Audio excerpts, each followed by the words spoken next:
এই ভিশনও শেয়ার করা যাবে না কারোর সাথে। আপনারা তো ব্যবসায়ী মানুষ, টিপস শিখাই দেয় কিছু। প্রথম লেসন হচ্ছে সূরাত ইউসুফ থেকে যে স্বপ্ন কারোর সাথে শেয়ার করতে নেই। স্বপ্ন যেটা মানুষ ঘুমিয়ে ঘুমিয়ে দেখে। প্রথম কথা হচ্ছে যে আয়াতটা দিয়ে শুরু করেছি, আল্লাহ তাআলা বলছেন নাহনু নাকুসু আলাইকা আহসানাল কসসি বিমা আওহাইনা ইলাইকা হাযাল কুরআন ওয়া ইন কুনতা মিন ক্বাবলিহি লামিনাল গাফিলিন। নবী হে, আমি কোরআন থেকে ওহির মাধ্যমে, ওহি হচ্ছে সিক্রেট মেসেজ, এই সিক্রেট মেসেজের মাধ্যমে আপনাকে সবচাইতে শ্রেষ্ঠতম একটা গল্প শোনাচ্ছি। সূরা ইউসুফ হচ্ছে কোরআনের সবচাইতে শ্রেষ্ঠতম গল্প। এই পৃথিবীতে যত গল্প হতে পারে, আপনারা রবীন্দ্রনাথ পড়েছেন, আপনারা বঙ্কিমচন্দ্র চট্টোপাধ্যায় পড়েছেন, আপনারা কেউ শেক্সপিয়র পড়েছেন, আপনারা গোটা বিশ্বের বড় বড় সাহিত্যিকদের বই পড়েছেন। যত সাহিত্য হতে পারে, যত স্টোরি হতে পারে, যত গল্প হতে পারে, এমনকি কোরআনের অন্যান্য গল্পগুলোর চেয়েও এটা শ্রেষ্ঠ, অনন্য, অনবদ্য, আনপ্যারালাল। একটা গল্প যে কত নান্দনিক হতে পারে, একটা গল্প কত জীবন্ত হয়ে মানুষের চোখে ধরা পড়তে পারে, সেটা আল্লাহ তাআলা শব্দের, আরবি শব্দের বুননে, ভাষার প্রাঞ্জলতা এই সূরাতে ফুটিয়ে তুলেছেন। এত সুন্দর একটা গল্প। তো আল্লাহ তাআলা বলছেন আহসানুল কসাস, মানে সবচাইতে শ্রেষ্ঠ গল্প নবী হে আপনাকে শোনাচ্ছি। গল্পকে আরবিতে বলে কিসসা, এর প্লুরাল হচ্ছে কসস। তো কিসসা বললেই মনে করবেন না যে এটা খারাপ জিনিস। অনেকে বলে আরে উনি তো কোরআন হাদিস দিয়ে কিছু বলে না, খালি কিচ্ছা বলে। কিসসা কিন্তু কোরআনে এসেছে, অনেক নবীর কসস কোরআনে এসেছে। তো সেটা যদি কোরআন থেকে কিচ্ছা হয় বা ঘটনা হয়, স্টোরি টেলিং হয়, দ্যাটস গুড, অ্যাপ্রিসিয়েটেড, রেকমেন্ডেড। তো আল্লাহ গল্প কেন বললেন কোরআনে, এবং শ্রেষ্ঠ গল্প পরে আল্লাহ তাআলা স্টেটমেন্ট দিলেন আহসানাল কসাস, সবচেয়ে শ্রেষ্ঠ গল্প ইউসুফের গল্প। কারণ কি? কারণ গল্প মানুষকে আকৃষ্ট করে। গল্প মানুষকে কি করে? আকৃষ্ট করে। অনেক সময় দেখা যায় যে আমরা যখন তাত্ত্বিক কথা বলি, মানুষ হাই তোলে, কেউ এদিক সেদিক তাকায়, একটা ঝিমুনি ঝিমুনি ভাব। কিন্তু যখন ঘটনা বলি, একটা গল্প যখন শুরু করি, তখন একেবারে নড়ে চড়ে বসে সবাই, মানে কি হইলো দেখি, শেষ পর্যন্ত কোথায় যেয়ে ঠেকে। তো এই জন্য আল্লাহ তাআলা মাঝে মাঝে আমাদেরকে গল্প শুনিয়েছেন। ইহুদিদের কাছ থেকে, মদিনা ইহুদিদের কাছ থেকে একটা প্রশ্ন শিখে আসছিল কুরাইশরা। ওই প্রশ্নটা রাসূল সাল্লাল্লাহু আলাইহি ওয়াসাল্লাম করেছিল যে বনি ইসরাইলের, হে মুহাম্মদ, বনি ইসরাইলের লোকেরা তো থাকতো কানাআনে, মানে প্যালেস্টাইনে, তো বনি ইসরাইল মিশরে আসলো কিভাবে? তুমি যদি সত্য নবী হও বলো।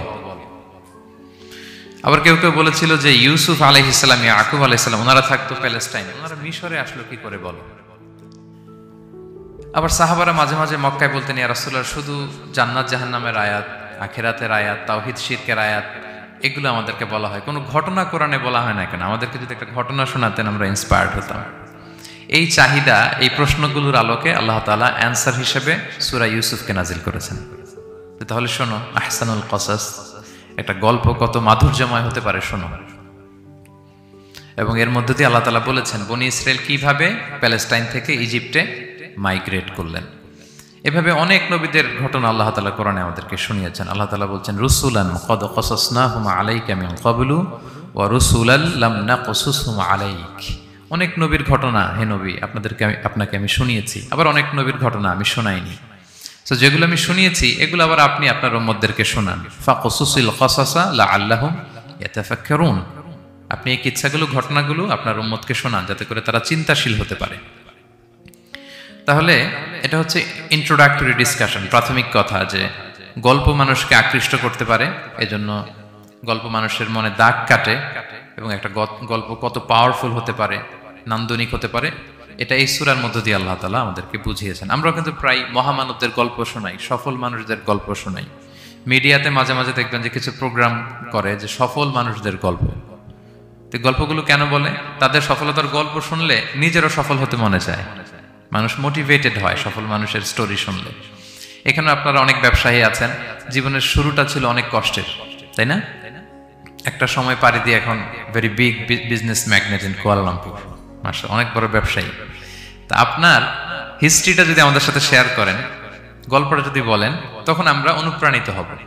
এজন্য আল্লাহ তাআলা কোরআনে আমাদেরকে গল্প শোনান। তো এই সূরা থেকে আমরা কি কি শিখি? প্রথম যে লেসনটা আমরা শিখি সেটা হচ্ছে, যেহেতু আমি একেবারে ক্রিম লেসনগুলো আপনাদের সামনে আনবো, পুরো সূরাটা কভার করা তো সম্ভব হবে না। প্রথম লেসন হচ্ছে সূরাত ইউসুফ থেকে যে স্বপ্ন কারোর সাথে শেয়ার করতে নেই। স্বপ্ন যেটা মানুষ ঘুমিয়ে ঘুমিয়ে দেখে, এটাও স্বপ্ন। আবার আরেকটা আছে যেটা মানুষকে ঘুমাতে দেয় না, ওইটাও স্বপ্ন। স্বপ্ন যেটা মানুষ ঘুমায় দেখে, এটাও স্বপ্ন। আবার যেটা পাবার আকাঙ্ক্ষা মানুষকে ঘুমাতে দেয় না, ওইটাও কি স্বপ্ন। ওটার ভিশন বলে। এই দুইটার একটাও কারোর সাথে শেয়ার করতে নেই। ঘুমের স্বপ্নও শেয়ার করবেন না, আর আপনার যে লং ভিশন ওইটাও শেয়ার করবেন না কারোর সাথে। এটা হচ্ছে প্রথম লেসন, স্বপ্ন শেয়ার করতে নেই। ছোট্ট ইউসুফ আলাইহিসসালাম স্বপ্ন দেখলেন 11টা তারা, চাঁদ, সূর্য ওনাকে সেজদা করতেছে। এই স্বপ্ন দেখেই তার বাবার সাথে শেয়ার করলেন, ইয়াকুব আলাইহিসসালামের সাথে। ইয়াকুব আলাইহিসসালাম বললেন, লা তাকুসুস রুইয়াকা আলা ইখওয়াতিকা ফায়াকিদু লাকা কাইদা। ইউসুফ, তুমি আমাকে বলেছো ভালো, কিন্তু তোমার ভাইদের বলতে যেও না আবার, তাহলে তারা তোমার প্রতি কি করবে? জেলাসি করবে, ষড়যন্ত্র করবে। আর নি'মাতু মাহসুদা, এটা পৃথিবীর চিরাচরিত নিয়ম। আপনি যদি কোনো ব্লেসিংস পান আল্লাহর পক্ষ থেকে, অন্যদের চেয়ে আপনি একটু ডিফারেন্ট হন, আপনার অনেক কিছু থাকে, এটা সবার ভালো লাগবে না। আপনার ভালো জিনিস সবার ভালো লাগবে না। আপনার এই ভালো জিনিসের কারণে অনেকে আপনাকে ঘৃণা করবে। সো স্পেশালি যদি কোনো ভালো স্বপ্ন দেখেন, এট দ্য সেম টাইম খারাপ স্বপ্ন যদি দেখেন, এটা আপনি শেয়ার করবেন না কারোর সাথে। কারণ স্বপ্ন এটা কেবলমাত্র মন মস্তিষ্ক প্রসূত কোনো বিষয় না। মুমিন জীবনে এটা অনেক অর্থবহ। মাঝে মাঝে স্বপ্নের মাধ্যমে আল্লাহ মানুষকে বার্তা দেয়, ইলহাম পাঠায় স্বপ্নের মধ্য দিয়ে। এজন্য বিজ্ঞ, প্রাজ্ঞ, শুভাকাঙ্ক্ষী কাউকে শেয়ার করা যায়। যার জ্ঞান নেই বা ব্যক্তিগত জীবনে পাপী, ভালো মানুষ নয় বা হিংসুক টাইপের, এদের কাউকে আপনার কখনো স্বপ্ন শেয়ার করবেন না। ভালো স্বপ্ন দেখলে শুকরিয়া করবেন আল্লাহর, আলহামদুলিল্লাহ, আল্লাহ কবুল করো। খারাপ স্বপ্ন দেখলে পানাহা চাবেন আল্লাহর কাছে। সুনানে তিরমিজিতে একটা বাব আছে, একটা চ্যাপ্টার, বাব লা তাকুসুর রুইয়া ইল্লা আলা আলিম আও নাসিহ। ভালো আলেম অথবা শুভাকাঙ্ক্ষী ছাড়া স্বপ্ন কাউকে বলতে যেও না, এই অনুচ্ছেদের নাম। এরপর এর কারণটা কি? কারণটা হচ্ছে ফা ইন্নার রুইয়া তাকাউ আলা মা তুআব্বার। স্বপ্নের ব্যাখ্যা যেমনটা করা হয় তেমনটাই হয়। আপনি একটা স্বপ্ন দেখলেন, একজনকে একটা বললেন, সে হুট করে একটা ব্যাখ্যা দিয়ে দিল, ওইটাই হয়ে যাবে। এটা আপনার জন্য ভয়ঙ্কর হয়ে যেতে পারে। লা ইউহাদ্দিসু বিহা ইল্লা লাবিবান আও হাবিবা। আপনার শুভাকাঙ্ক্ষী, আপনার বন্ধু, আপনার ভালো চায়, এদেরকে বলতে পারেন। কিন্তু যার এই ব্যাপারে জ্ঞান নেই, হুটহাট করে ব্যাখ্যা করবে, এরকম কাউকে বলা যাবে না। কারণ যেমন ব্যাখ্যা করা হবে তেমনটা হবে। ইউসুফ আলাইহিসসালাম ভালো স্বপ্নের ব্যাখ্যা জানতেন, ইয়াকুব আলাইহিসসালাম ভালো স্বপ্নের ব্যাখ্যা জানতেন, আল্লাহ রাসূল সাল্লাল্লাহু আলাইহি ওয়াসাল্লাম ভালো স্বপ্নের ব্যাখ্যা জানতেন। আবু বকর রাদিয়াল্লাহু তাআলা আনহু সাহাবীদের মধ্যে সবচেয়ে ভালো স্বপ্নের ব্যাখ্যা জানতেন। ইভেন রাসূল সাল্লাল্লাহু আলাইহি ওয়াসাল্লাম মাঝে মাঝে স্বপ্ন দেখে আবু বকরকে বলতেন, দেখি ব্যাখ্যা করো তো তুমি। তাবিঈদের মধ্যে মুহাম্মদ ইবনে সিরিন খুব ভালো স্বপ্নের ব্যাখ্যা জানতেন। এক লোক এসে মুহাম্মদ ইবনে সিরিনকে বলল যে, আমি দেখলাম আমার ছেলে পানি খেতে খেতে পেটটা এত বড় হয়ে গেছে। এই একই স্বপ্ন আরেকটা লোকও দেখলো, দেখে এক মূর্খের কাছে জিজ্ঞেস করলো। সে বলল, সর্বনাশ, এত বড় পেট হয়ে গেছে, তোমার ছেলে তো মারা যাবে। ঠিকই কয়েকদিন পরে ছেলেটা মারা গেল। আর একই স্বপ্ন দেখে এই লোক মুহাম্মদ ইবনে সিরিনকে জিজ্ঞেস করেছিল, উনি বলেছেন যে তোমার ছেলে তো অনেক বড় আলেম হবে। ঠিক তাই হয়েছে, ওই ছেলে অনেক বড় আলেম হয়েছে। তো ফাইন্নার রুইয়া তাকাউ আলা মা তুআব্বার। স্বপ্নের ব্যাখ্যা তেমন হয় যেমন এটার ব্যাখ্যা করা হয়।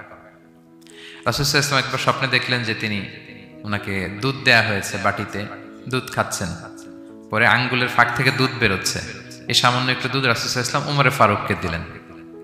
সাহাবারা বললেন, মাযা আউয়ালতা বিহি ইয়া রাসূলুল্লাহ, এটা তাওয়িল কি? তখন বললেন, আউয়ালতু বিহি আল ইলম, এটা দিয়ে আমি জ্ঞান বুঝিয়েছি। মানে উমরে ফারুকের আল্লাহ তাআলা অনেক জ্ঞান দিবে। স্বপ্নে কেউ দুধ খাচ্ছেন, এটা আপনার জ্ঞানের প্রতীক। রাসূল সাল্লাল্লাহু আলাইহি ওয়াসাল্লাম স্বপ্নে দেখলেন লোকজন দাঁড়ানো, কারো গায়ের জামা এতটুকু, কারো এতটুকু, কারো হাঁটু পর্যন্ত, আর উমরে ফারুক জামা একেবারে টেনে হিচড়ে যাচ্ছে। তো সাহাবারা বললেন, মাযা আউয়ালতু বিহি ইয়া রাসূলুল্লাহ, এই স্বপ্নের তাওয়িল কি, ব্যাখ্যা কি? রাসূল সাল্লাল্লাহু আলাইহি ওয়াসাল্লাম বললেন, আউয়ালতু বিহি আদ-দীন আত-তাকওয়া, এটা দ্বারা আমি দিনদারি বুঝিয়েছি। মানে উমরে ফারুকের দিনদারি অনেক বেশি। স্বপ্নে কেউ ছোট জামা দেখলে তার দিনদারি কমতেছে, এটার একটা আলামত। তো এই জন্য হুট করে স্বপ্নের কথা কাউকে শেয়ার করতে নেই। রাসূল সাল্লাল্লাহু আলাইহি ওয়াসাল্লাম ফজরের সালাতের পরে মসজিদে নববীতে সালাম ফিরিয়ে সাহাবাদের দিকে মুখ ফিরিয়ে বসতেন, তাসবিহ পড়তেন। এরপর জিজ্ঞেস করতেন, হাল রাআ আহাদুম মিনকুম আল বারিহাতা রুইয়া, গত রাতে কেউ কোনো স্বপ্ন টপ্ন দেখেছো নাকি? তো তখন সাহাবারা এই স্বপ্ন বলতেন, রাসূল সাল্লাল্লাহু আলাইহি ওয়াসাল্লাম ব্যাখ্যা করতেন। সুবহানাল্লাহ, কত সৌভাগ্যবান ছিলেন তারা। তাহলে স্বপ্ন বলা যাবে নাকি কাউকে? শুধু মুরাদ ভাই বলবে না, বাকিরা বলবে? স্বপ্ন বলবেন কাউকে না। খুবই শুভাকাঙ্ক্ষী, আপনার একেবারে ক্লোজ ফ্রেন্ড, তাকে বলতে পারেন। আর অনেক বড় আলেম যিনি ভালো ব্যাখ্যা করতে পারবেন, আপনাকে গাইড করতে পারবেন, তাকে বলবেন। এছাড়া বলা যাবে না। আর খারাপ স্বপ্ন তো বলাই যাবে না, আল্লাহ তাআলার কাছে পানা চাইতে হবে। তাহলে ঘুমিয়ে ঘুমিয়ে যেটা দেখি এটা কারোর কাছে বলা যাবে না। আর যেটা পাওয়ার আকাঙ্ক্ষা মানুষকে ঘুমাতে দেয় না, ওইটাও একটা স্বপ্ন। বলে না যে আমার জীবনের স্বপ্ন আমি এটা করব, এটাও স্বপ্ন। এই ভিশনও শেয়ার করা যাবে না কারোর সাথে। আপনারা তো ব্যবসায়ী মানুষ, টিপস শিখাই দেয় কিছু। বিশাল বড় একটা কিছু প্রজেক্ট নিছেন, শুরু করার আগে আপনি বলে ফেলছেন, শেষ, আর এটা হবে না। দেখবেন যে এখান থেকে কনস্পিরেসি, ওইখান থেকে শত্রুতা, ওইদিকে এটা করছে ওইটা করছে, আপনি আর আগাতেই পারবেন না। দুঃখজনক হলেও সত্য, আমরা বাংলাদেশিরা তো এগুলোতে অভ্যস্ত। সবার মধ্যে কম বেশি জেলাসি কাজ করে ন্যাচারালি, আমাদের বাংলাদেশিদের এটা আরো বেশি। আমি আমার প্রায় আলোচনাতে বলি যে আমাদের জাতীয় খেলা হাডুডু হওয়ার কারণ হচ্ছে এই খেলার ধরনটাই এমন। একজন সামনে যেতে চায়, 10 জন পা ধরে পিছনে টানতে চায়। তো একটা গল্প শুনেছিলাম এরকম, যে এক লোক জাহান্নাম ভিজিট করতে গেছে। এক এক দেশের লোকদের জন্য এক এক জাহান্নাম, প্রত্যেক জাহান্নামের উপর একজন রক্ষী ফেরেশতা। তো দেখতেছে যে একটা জাহান্নামের আশেপাশে কোনো রক্ষী ফেরেশতা নেই। তো বললো যে সব জাহান্নামের উপরে রক্ষী ফেরেশতা যাতে বেরোতে না পারে কেউ, এই জাহান্নামের কোনো রক্ষী ফেরেশতা নাই কেন? এটা কোন দেশের? বলতেছে এটা বাংলাদেশের জাহান্নাম। কেউ যদি কোনো রকম বের হইতে চায়, বাকিরা টেনে আবার ঢুকায় ফেলবে, বেরোয়া যাবে না এখান থেকে। তো এটা নাকি বাংলাদেশের জাহান্নাম। এটা জাস্ট একটা মজার ছলে গল্প করলাম আর কি। তা আপনি আপনার ভিশন শেয়ার করলে বিপদে পড়ে যাবেন। আপনি প্রপার হোমওয়ার্ক করবেন, গ্রাউন্ড ওয়ার্ক করবেন, কাউন্সিলিং করবেন, প্রজেক্ট দাঁড় করাবেন, লঞ্চিং প্রোগ্রামের দিন সবাইকে জানাবেন। সব রেডি, এবার আর কেউ কিছু করতে পারবেন, এটা দাঁড়ায় গেছে, সব রেডি আমার। লঞ্চিং জাস্ট একটা ফর্মালিটিস, তারপরে আমার কাজ শুরু হবে। কিন্তু আপনি আগেই যদি সবাইকে জানায় ফেলেন, হবে? এটা হবে না। এটা হচ্ছে 1 নম্বর লেসন, স্বপ্ন শেয়ার করতে নেই। এই লেসনটাকে ক্লিয়ার প্রিয় ভাই এবং বোনেরা?